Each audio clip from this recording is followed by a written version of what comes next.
சிறுகடிக்க ஆசை சீரியலோட upcoming episode என்னன்னு பார்க்கலாம். வீட்டுக்கு வந்த மீனாவும் முத்துவும் நடந்த எல்லாத்தையும் ரொம்ப தெளிவாக சொல்கிறாங்க. அருண் தான் வேணும்னே இப்படி பிரச்சனை செஞ்சிட்டாரு. ஆனாலும் காரில் இப்படி அந்த பிரேக் ஒயரை யாருப்பா எடுத்திருப்பா? அப்படி காரை திறக்கணும்னா வீட்டில் இருக்க யாரோ தான் என் கார் சாவியை எடுத்து கொடுத்துருக்கணும். எனக்கு என்னவோ சிட்டி மேலே சந்தேகம் இருந்தாலும் வீட்டில் உள்ள யாரோ தான் சிட்டிக்கு உதவி செஞ்சுருப்பாங்கன்னு நினைக்கிறேன் அப்படின்னு முத்து சொல்ல, உடனே இங்கே ரோகிணியும், என்ன முத்து, என்ன பார்த்துக்கிட்டே பேசுகிறீங்க? என்னவோ அந்த ஆணியில் இருந்த உங்கள் சாவியை, கார் சாவியை நான் தான் எடுத்து கொடுத்துருப்பேன் நினைக்கிறீங்களான்னு கேட்க, அது எப்படி பார்லலாமா? கார் சாவியை நான் அங்கே தான் வச்சேன்னு உங்களுக்கு எப்படி தெரியும்? எப்பயுமே வேறு இடத்துல வைப்பேன், ஆனால் அன்னைக்கு நான் அங்கே தான் வச்சேன். அப்போ நீங்கள் தான் எடுத்து கொடுத்தீங்களான்னு கேட்க, வசமாக மாட்டிக்கிட்டேன். நானே தேவையில்லாமல் பேசி மாட்டிப்பேன் போலையே அப்படின்னு நினச்ச ரோகிணி, அதெல்லாம் இல்லை, அன்னைக்கு நீங்கள் எங்கே கார் சாவி வச்சிங்கன்னு பார்த்தேன், அதனால் சொன்னேனே தவிர்த்து மற்றபடி நான் இப்படி செய்ய வேண்டிய அவசியமே இல்லை. வீட்டில் ஏற்கனவே நிறைய பிரச்சனை. விஜயாத்தை என்னை மருமகளாக ஏற்றுக்காம திட்டி அவமானப்படுத்துறதெல்லாம் எனக்கு போதாதா என்ன? இது வேற ஒரு பிரச்சனை நான் செய்யணுமா? உங்கள் வேலையை நீங்கள் பாருங்க அப்படின்னு சொல்லி சமாளிக்கிறாங்க ரோகிணி. இங்கே மீனாவும் முத்துவும் இப்படி பேசிக்கிட்டே இருக்கும்போது இங்கே மீனா கவனிக்கிறாங்க, இந்த ரோகிணி எதுக்கு என் வீட்டுக்காரர் கேள்வி கேட்டால் இவ்வளோ பதட்டமாக இருக்காங்க? ஒருவேளை இவங்க கூட அந்த சிட்டிக்கு உதவி செஞ்சுருக்க நிறைய வாய்ப்பு இருக்குது அப்படின்னு மீனா நினைக்கிறாங்க. இதெல்லாம் கேட்டுட்டு இருந்த அண்ணாமலையும், சரி முத்து, எப்படியோ மீனாவால் உனக்கு கார் மறுபடியும் கிடச்சிருச்சு. ஆனால் இன்னொரு முறை யார்கிட்டையும் பிரச்சனை செய்யாத. பிரச்சனை தேடி வந்தாலும் நீ அந்த பக்கமே போகக்கூடாது. அது மட்டும் இல்லாமல் போலீஸ்கிட்ட நீ நல்லபடியாக நடந்துக்கணும், புரியுதா அப்படின்னு சொல்ல, சரிப்பா, இனி நான் என் வேலையை மட்டும்தான்ப்பா பார்ப்பேன். ஆனால் கண்டிப்பாக எனக்கு பிரச்சனை செஞ்சவங்களாம் நான் சும்மா விட மாட்டேன். அந்த உண்மையவும் நான் கண்டுபிடிப்பேன். ஏற்கனவே ஃபோன் காணும் அப்படின்னு நான் யோசித்தப்ப அந்த சிட்டி மேலே தான் சந்தேகம் வந்தது. இதையும் அந்த சிட்டி தான் செஞ்சுருப்பான். எப்படி இதெல்லாம் கண்டுபிடிக்கணும்னு எனக்கு தெரியும்ப்பா. சரி மீனா, எனக்கு சாப்பாடெல்லாம் எடுத்து வை அப்படின்னு சொல்லிட்டு முத்துவும் மீனாவை கூப்பிட்டு போகிறாரு. இங்கே விஜயா நினைக்கிறாங்க, பரவாயில்ல, இந்த மீனா பெரிய புத்திசாலி தான் போல, அதனால தான் முத்துவுக்கு இந்த காரே கிடைக்காதுன்னு நினச்சது எப்படியோ கிடச்சிருச்சே அப்படின்னு சொல்லி யோசிக்கிறாங்க. ரோகிணி நம்மளை பற்றின உண்மை இவங்களுக்கெல்லாம் தெரியாமல் இருக்கிறதா நல்லது. ஆனால் மாட்டிக்கிட்டோம், வீட்டில் உள்ளவங்க சும்மா விட மாட்டாங்கன்னு நினைக்கிறாங்க ரோகிணி. முத்து சாப்பிட்டதுக்கப்புறமா மீனா கிட்ட தனியாக மாடியில் பேசிகிட்டு இருக்கும்போது, ஏன் மீனா, நமக்கு மட்டும் ஏன் இவ்வளோ பிரச்சனை அப்படின்னு கேட்க, ஏங்க பிரச்சனை வந்தாலும் நான் உங்களை எதுலேயும் விட்டு கொடுக்காம காரும் மறுபடியும் கிடச்சிருச்சுல்ல, நீங்கள் எதுக்குங்க நடந்ததை பற்றியே யோசிக்கிறீங்கன்னு கேட்குறாங்க. அதுக்குடனே முத்துவும், இல்லை மீனா, பார்லலம்மா பார்க்குறது செய்கிறதுன்னு எதுவுமே சரியில்லை. அந்த சிட்டிக்கு இந்த பார்லலம்மா தான் சப்போர்ட் பண்ணுறதுக்கு, என்னையும் உன்னையும் அவமானப்படுத்துறதுக்கும், ஏன் எனக்கு என்ன ஆனாலும் பரவாயில்லன்னு காரில் இப்படி செய்ய என் கார் சாவியை எடுத்து கொடுத்துருப்பாங்கன்னு தோணுது. ஆனால் நம்ம கேள்வி கேட்டால் ஏதோ சொல்லி சமாளிக்கிறாங்க. பாத்தியா, அந்த பார்லலம்மாவோட முகமே சரியில்லை அப்படின்னு முத்து மீனா கிட்ட சொல்ல, அதுக்குடனே மீனாவும், ஆனால் உண்மை தெரிஞ்சு இந்த கார் சாவியை அந்த சிட்டிக்கு ரோகிணி தான் எடுத்து கொடுத்தாங்கன்னு தெரிஞ்சா நான் ரோகிணியை சும்மா விடவே மாட்டேங்க அப்படின்னு சொல்கிறாங்க. அது மட்டும் இல்லாமல் உங்களுக்கு ஒரு பிரச்சனைனா நான் எப்பயுமே துணையாகவும் உதவியாகவும் இருப்பேன்னு வீட்டில் உள்ள எல்லாருக்கும் நல்லா புரிய வந்திருக்கும். இனி உங்கள் வழியில் வேறு யாரும் வரவும் மாட்டாங்க. நீங்களும் யாருக்கும் பிரச்சனை செய்யாமல் நல்லபடியாக சவாரிக்கு போய் நல்ல வேலையெல்லாம் பாருங்கள், புரியுதா அப்படின்னு மீனா சொல்லிகிட்டு இருக்க, முத்துவும், சரி மீனா, மாடியில் ரூம் கட்டணும்னு நினச்சோம், அதுவும் நடக்கலை. உனக்குன்னு நிறைய நகையெல்லாம் வாங்கி கொடுக்கணும், உனக்கு பிடிச்ச மாதிரி உன்னை பார்த்துக்கணும்னு நினச்சேன், எதுவுமே நடக்க மாட்டேங்குது. ஆனால் பிரச்சனை மட்டும் தானாக வருது மீனா.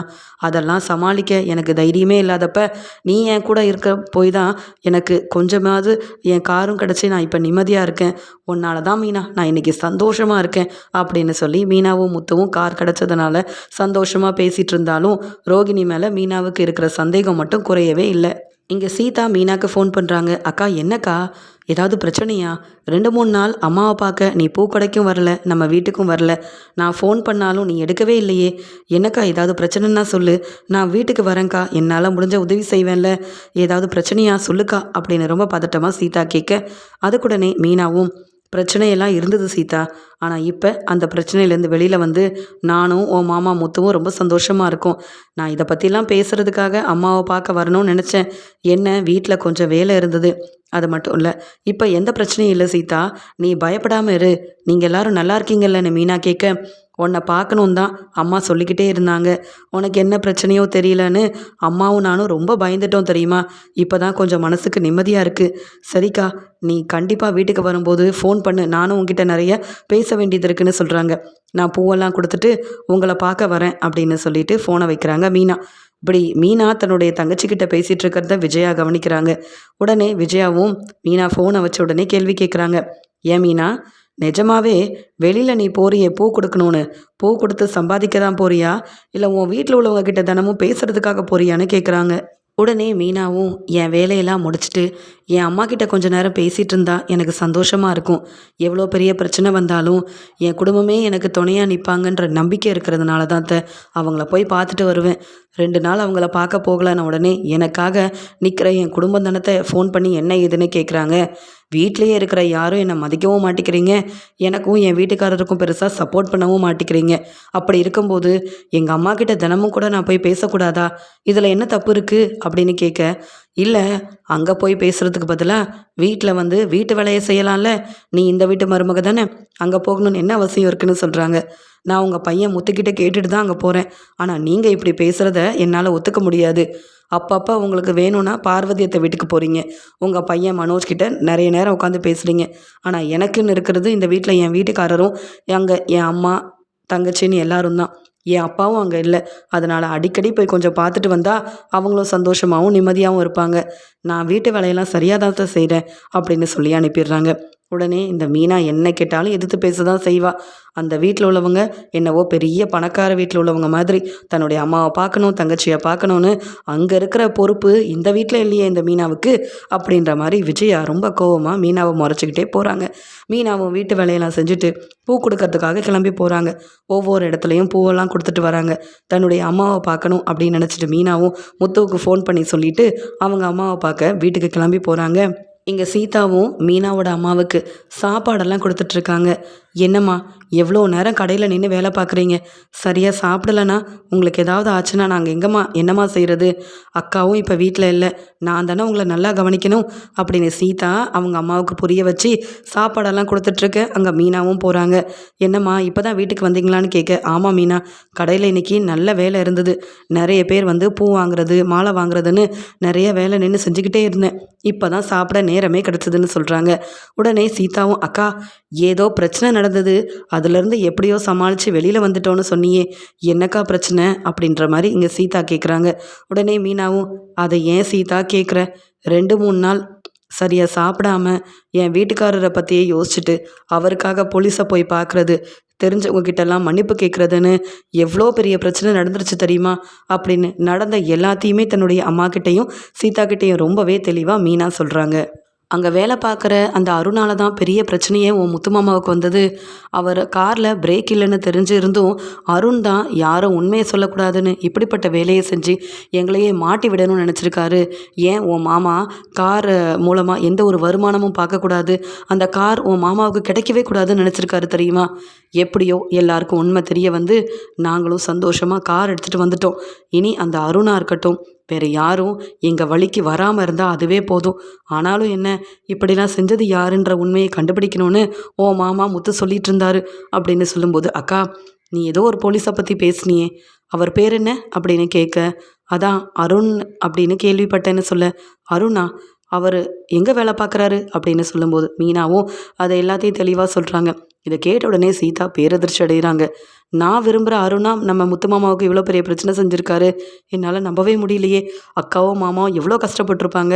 கார் இல்லாமல் அருண் பொய் சொல்லி யாரையும் ஏமாற்ற மாட்டாரே, ஆனால் எப்படி இப்படி முத்து மாமாவை அவமானப்படுத்தி பொய் சொல்லி ஏமாற்றி இந்த காரை கொடுக்கவே கூடாதுன்னு இப்படிலாம் செஞ்சுருப்பாரு அப்படின்னு கண் கலங்கி போய் நிற்கிற சீதா உடனே இங்கே அருணை பற்றி கொஞ்சம் மீனா கிட்ட விசாரிக்கிறாங்க. அருண்கிட்ட இதை போய் கேட்கணுன்னா இங்கே பிரச்சனை செஞ்சது அருண் தானா அப்படின்னு தெளிவாக தெரியணுமே அப்படின்னு விசாரிச்சுட்டு சீதாவுக்கு ரொம்ப நல்லா தெரியுது இங்கே மீனா சொல்கிறது எல்லாமே அருண் தான். அப்போ அருண் நம்ம அக்கா மாமாவுக்கு இவ்வளோ பெரிய பிரச்சனை செஞ்சதுக்கப்புறமாவும் நாம் எப்படி அவரை கல்யாணம் பண்ணிக்க முடியும்? அது மட்டும் இல்லை, தப்பு செஞ்சது அருண் தான்.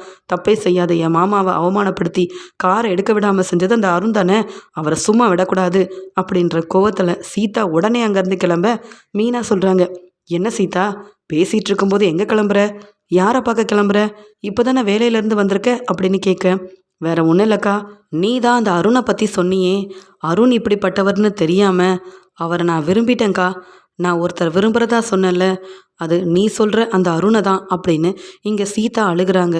இதை கேட்டுட்டு மீனாவும், என்ன சீதா சொல்கிற, நீ சொல்கிறது எல்லாமே உண்மையா? எங்களுக்கு இப்போ எந்த பிரச்சனையும் இல்லை. ஆனால் அருண் ஒன்றும் அவ்வளோ நல்லவராக தெரியல. எப்போ பார்த்தாலும் உன் மாமாவுக்கு பிரச்சனை செய்கிறதே அவருக்கு ரொம்ப வேலையாக இருக்குது. அப்பப்போ பிரச்சனை செய்கிறது, அவரை மாட்டி விடுறதுன்னு இப்படி செஞ்சிட்ருக்க அந்த அருணை நீ கல்யாணம் பண்ணிக்கிட்டு எப்படி நிம்மதியாக சந்தோஷமாக இருக்க முடியும்? அப்போ அந்த அருண் ரொம்ப நல்லவர் மாதிரி உன்னை ஏமாத்திட்டு இருக்காரா? அவர் ரொம்ப நேர்மையானவர்னு சொன்னியே, அவர் நேர்மையாக இருந்திருந்தா எங்கள் காரில் பிரேக் இல்லாத விஷயத்த கண்டிப்பாக சொல்லியிருப்பாரு. எங்களுக்கும் இவ்வளோ பிரச்சனை வந்து நாங்கள் அவமானப்பட்டு நின்றுருக்க மாட்டோம். எல்லார்கிட்டையும் அழுதுகிட்டே மன்னிப்பு கேட்டது எனக்கு தானே தெரியும் அப்படின்னு சொல்லி பேசிகிட்டு இருக்காங்க. இதை கேட்ட மீனாவோட அம்மாவும், என்ன மீனா இங்கே நடக்குது? என்னென்னவோ ரெண்டு பேரும் பேசிக்கிறீங்க, எனக்கு ஒன்றும் புரிய மாட்டேங்குது. ஆனால் முத்து மாப்பிள்ளைக்கு பெரிய பிரச்சனை வந்திருக்குன்னு மட்டும் நல்லா தெரியுது.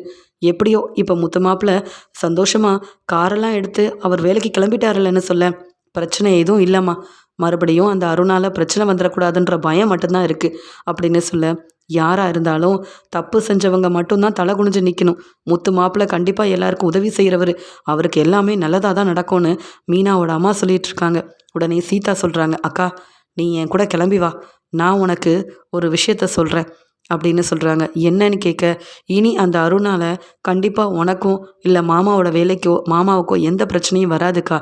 நான் அந்த அருண்கிட்ட பேசுகிறேன்.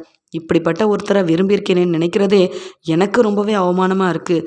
கண்டிப்பாக அந்த அருணை நான் கல்யாணம் பண்ணிக்க மாட்டேன். ஆனால் அதுக்கு முன்னாடி ரொம்ப நல்லவர் மாதிரி பேசி ரொம்ப நேர்மையாக இருக்கிற மாதிரி என் முன்னாடி நடித்த அந்த அருணை நான் கேள்வி கேட்கணும்க்கா.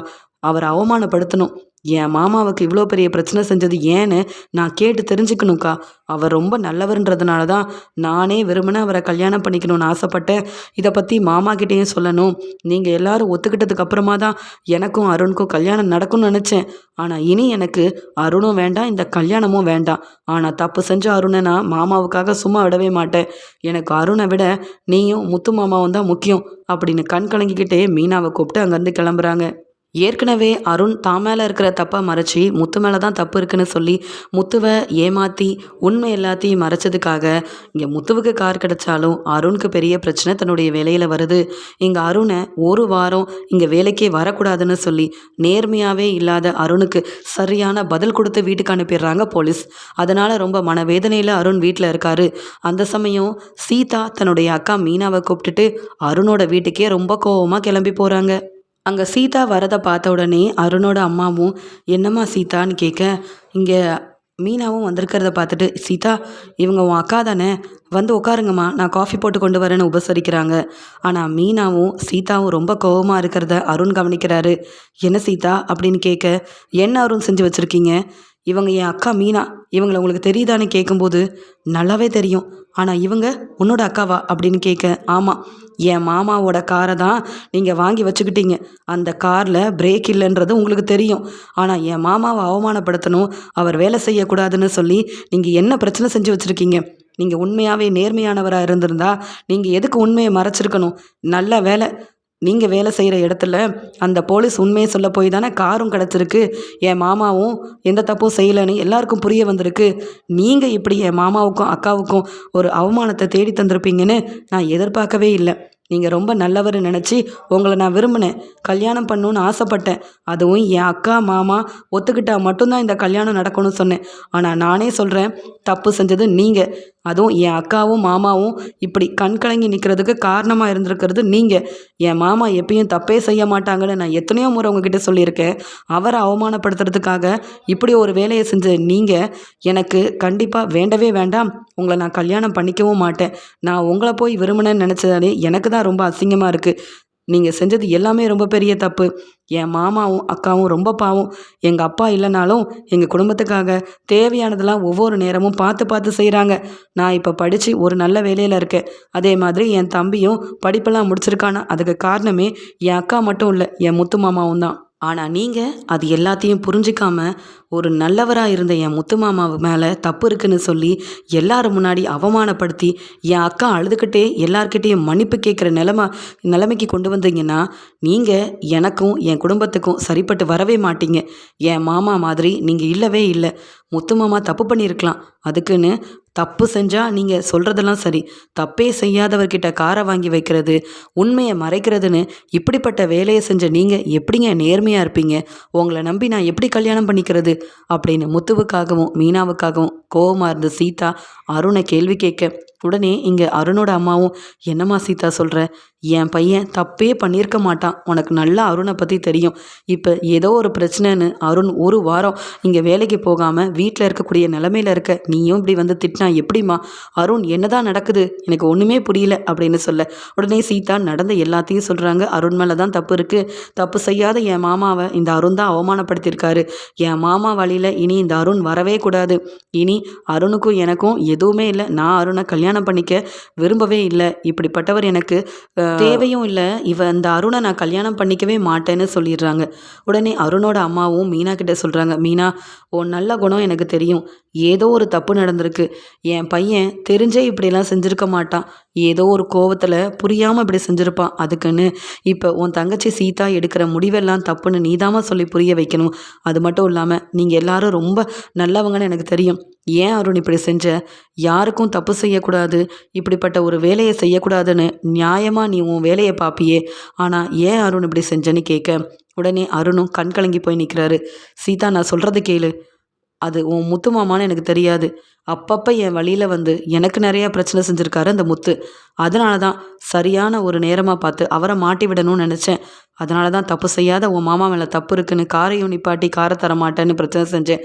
அதனால தான் எனக்கு இப்போ வேலை இல்லாமல் வீட்டில் உட்காந்துட்ருக்கேன். என்னை எல்லாரும் மன்னிச்சிடுங்க. நான் செஞ்ச தப்புக்கு எனக்கு நல்லாவே நான் அனுபவிச்சிட்ருக்கேன் அப்படின்னு மீனா கிட்ட கண் கலங்கிக்கிட்டே மன்னிப்பு கேட்க, மீனா ரொம்ப கோவமாக நிற்கிறாங்க. உடனே சீதாவும், அக்கா, கேட்க வேண்டிய கேள்வியெல்லாம் சொல்லியாச்சு. என்னுடைய முடிவையும் அருண்கிட்ட தெளிவாக சொல்லிட்டேன். இனி இந்த அருண் என்ன செஞ்சால் எனக்கு என்ன?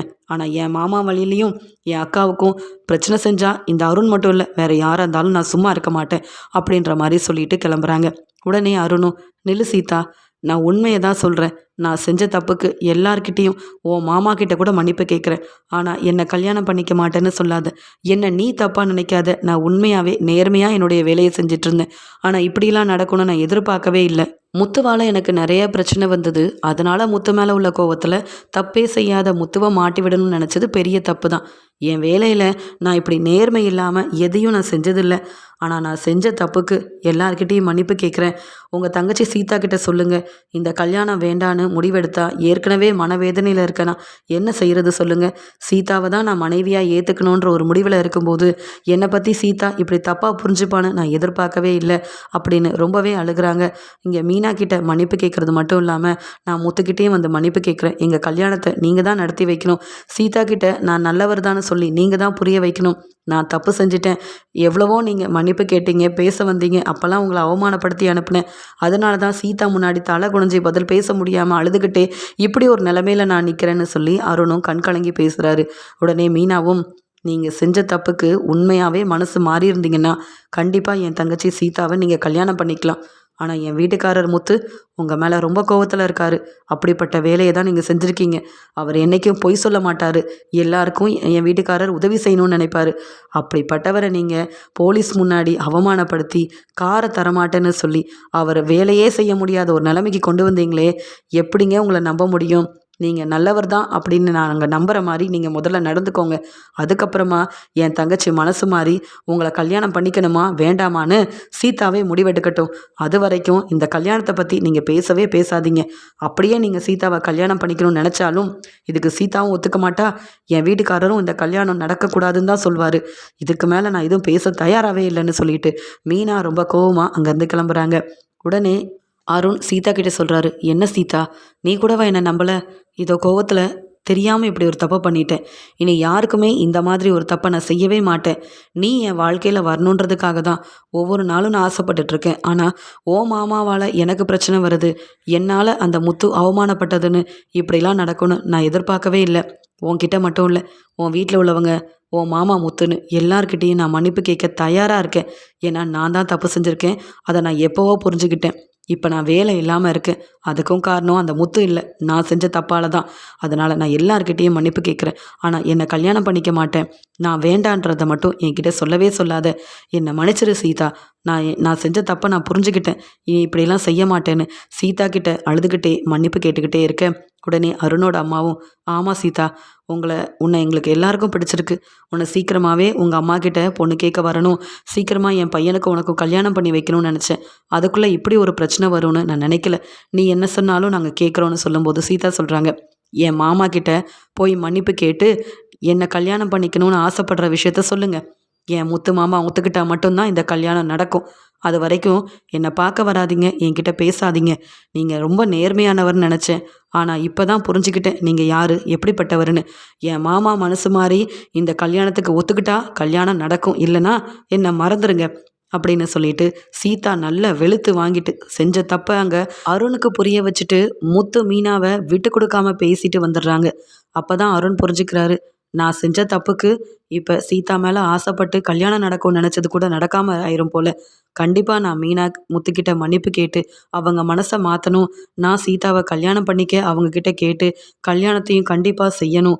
அதுக்கு முதல்ல முத்துவை போய் பார்க்கணும். முத்துக்கிட்ட எப்படியாவது மன்னிப்பு கேட்டு அவர் மனசை மாற்றணும்னு நினைக்கிறாரு இங்கே வந்து அருண். அது மட்டும் இல்லாமல் மீனாவையும் முத்துவையும் விட்டு கொடுக்காம மீனா முத்துவுக்கு சப்போர்ட் பண்ணி இங்கே வீடு தேடி வந்து சீதா பேசின பேச்சால் அவமானப்பட்டு நிற்கிற அருண் யோசிக்கிறாரு. அந்த முத்துவை அவமானப்படுத்தணும்னு நினச்சேன், ஆனால் வேலை பார்க்குற இடத்துலையும் எல்லாரும் முன்னாடி அவமானப்பட்டு இப்போ சீதா முன்னாடியும் தலை குனிஞ்சு நிற்கிற நிலைமை எனக்கு வந்துருச்சே. நான் செஞ்சது எல்லாமே தப்பு அப்படின்னு புரிஞ்சுக்கிட்டு அருண் யோசிக்கிறாரு. சீதாவுக்காகவும் செஞ்ச தப்புக்கு மன்னிப்பு கேட்கறதுக்காகவும் முத்துவை பார்க்க அருண் போகிறாரு. அருணை பார்த்த முத்து கோவப்பட்டாலும் அருண் கண் கலங்கிக்கிட்டே, நான் செஞ்சது எல்லாமே தப்பு, என்னால் நீங்கள் எவ்வளவோ அவமானப்பட்டுட்டீங்க முத்து, இனி நீங்கள் தான் எனக்கு உதவி செய்யணும், நான் செஞ்ச தப்புக்கெல்லாம் என்னை மன்னிச்சிடுங்கன்னு இங்கே முத்து முன்னாடி கண் கலங்கி நிற்கிறாரு அருண்.